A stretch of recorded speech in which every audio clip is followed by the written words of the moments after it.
Dear Servant of God, itago niyo na lang po ako sa pangalang Carlo.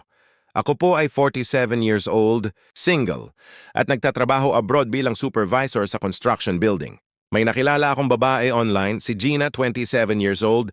Maganda at napakabait, malambing at masayahin. Naging girlfriend ko siya kahit hindi pa kami nagkikita. Marami siyang hiniram at ni-request sa akin. iPhone, scooter, appliances, na halos umabot na ng kalahating milyon. Single mom siya at may plano kaming pakasal pag-uwi ko. Ngunit bigla kong nalaman sa kaibigan ko na may boyfriend na pala siya at nagkaanak pa. Nang harapin ko siya tungkol dito, nagalit siya at sinabing chismis lang yon para sirain siya. Pero kalaunan, inamin niya rin na buntis siya. At sa huli, nakipaghiwalay siya sa akin. Servant of God, napakasakit. Para bang ginamit lang niya ako at pinaasa. Ang tanong ko po, pwede ko pa bang bawiin ang lahat ng naibigay ko sa kanya? At paano ko siya mapapatawad kung ganito kalalim ang sugat na iniwan niya? Galit at puot ang nararamdaman ko ngayon. Sana po ay matulungan ninyo ako. Lubos na gumagalang, Carlo. Sagot ni Servant of God.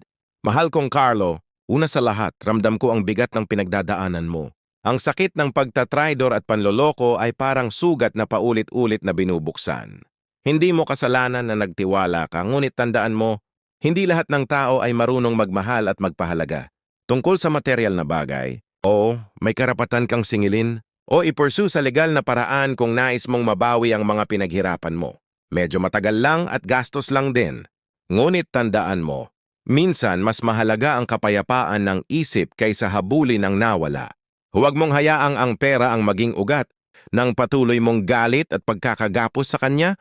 Tungkol naman sa pagpapatawad, totoo, mahirap magpatawad lalo na kung sugatan pa ang puso. Pero alalahanin ang sinabi ng Panginoon sa Mateo 18:21-22. Hanggang 77, hindi ibig sabihin, nito ay madali, kundi ito ay proseso. Ang pagpapatawad ay hindi para sa kanya, kundi para sa iyo, para gumaling ang sugatang puso mo at hindi ka maging bilanggo ng galit. Payo ko, Carlo, o nialay mo sa Diyos ang sakit at galit. Sabihin mo sa panalangin, Panginoon, hirap akong magpatawad pero tulungan mo ako. 2. Ituring mong aral, hindi kapahamakan. Ngayon alam mo na ang halaga ng pagiging mapanuri at huwag agad magtiwala sa online na relasyon. 3. Patawarin mo, pero hindi ibig sabihin na makipagbalikan o ipagpatuloy ang relasyon. Ang pagpapatawad ay pagputol ng tanikala ng galit, hindi pagbabalik sa maling sitwasyon. Carlo, hindi ka nag-iisa. Ang Diyos ay malapit sa mga sugatang puso, awit 34:18.